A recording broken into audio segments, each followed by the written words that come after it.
Hello बच्चों, let's read the question. The question says the vapor pressure of water is 92.5 mm at 300 Kelvin. Calculate vapor pressure of 1 molar solution of a solute in it. तो basically हमें बताना है बच्चों कि solution में जब 1 molar जो सॉल्यूशन होगा हमारा उसका वेपर प्रेशर क्या होगा एंड प्योर वाटर का हमें दे रखा है 92 पॉइंट। तो आइए बच्चों सॉल्व करें इसे। एंड सबसे पहले हम लोग बात करेंगे यहाँ पे की कॉन्सेप्ट की कॉन्सेप्ट। तो बेसिकली क्वेश्चन आया बच्चों relative lowering of vapour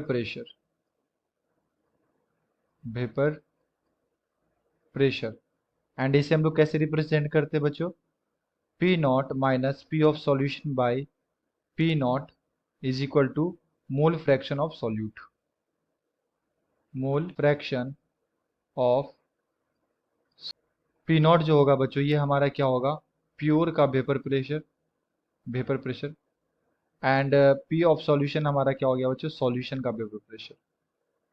solution का ये क्या हो जाएगा, वेपर प्रेशर हो जाएगा एंड ये प्योर का वेपर प्रेशर हो जाएगा। तो बेसिकली क्वेश्चन में दे रखा है बच्चों calculate vapour pressure of 1 molal. तो बेसिकली ये 1 मोलल का मतलब क्या होता है हम लोग पहले से ही समझते हैं। 1 मोलल का मतलब होता है बच्चों 1 mole of solute, 1 mole of solute dissolve in 1 kg of solvent. यानी कि बेसिकली मोलैलिटी इक्वल टू हम लोग लिखते हैं number of moles of solute by weight of solvent. तो 1 मोल सॉल्यूट को डिसॉल्व करेंगे अगर 1 kg के सॉल्वेंट के अंदर, तो ये क्या कहलाएगा, 1 मोलल कहलाएगा। यानी कि हमारे पास मोल्स ऑफ सॉल्यूट आ गया बच्चों एंड हम लोग यहाँ से क्या कर सकते हैं, हम लोग यहाँ से ये फॉर्मूला यूज करेंगे।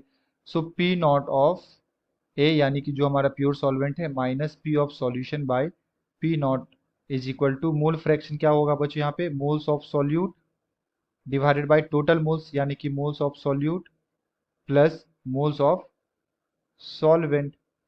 सॉल्वेंट हमारा यहाँ पे वाटर है बच्चों, तो इसका मोल्स क्या करेंगे हम लोग, 1 kg का सॉल्वेंट मान बाई जो इसका मॉलिक्यूलर वेट होगा तो ये कितना होता है 18 है ना। वाटर का कितना होता है मॉलिक्यूलर वेट 18 ग्राम पर मोल। 2 हो गया मास बच्चों हाइड्रोजन का एंड 16 हो गया यहाँ पे हमारा ऑक्सीजन का। तो यहाँ से जो मोल आएगा हमारे पास सॉल्वेंट का ये कितना आ जाएगा 55.5। तो अगर मैं यहाँ पे बच्चों वैल्यू पुट करूँ तो ये हमारे पास है 92.5 माइनस पी ऑफ सॉल्यूशन हमें निकालना है divided by 92.5 is equal two moles of solute कितना है 1 divided by moles of solute. तो जब भी क्या करते हैं बच्चों हम लोग यहाँ पे कंपैरिजन करते हैं कि मोल्स ऑफ सॉल्यूट जो है वो सॉल्वेंट के कंपेयर में बहुत ही कम है। तो अगर ये बहुत ही ज़्यादा कम होगा क्योंकि इसका 1 मोल है एंड सॉल्वेंट का 55.5 मोल है, तो इसे हम लोग क्या कर देते हैं बच्चों, नेग्लेक्ट कर देते हैं। तो यहाँ पे मोल्स ऑफ सॉल्वेंट कितना आ जाएगा हमारा 55.5। एंड अब हम लोग क्या करेंगे, यहाँ से क्रॉस मल्टीप्लाई करेंगे तो हम लोग यहाँ से देख सकते हैं कि 92.5 minus P of solution equal to आ जाएगा हमारे पास 92.5 बाई 55.5। तो ये लिख सकते हैं हम लोग 92.5 minus P of solution equal to ये आ जाएगा 1.66। सो यहाँ से हम लोग लिख सकते हैं 92.5 minus 1.66 equal to P of solution. तो हमारा पी ऑफ सॉल्यूशन कितना आ जाएगा बच्चों, ये आ जाएगा 90.84 mm ऑफ Hg।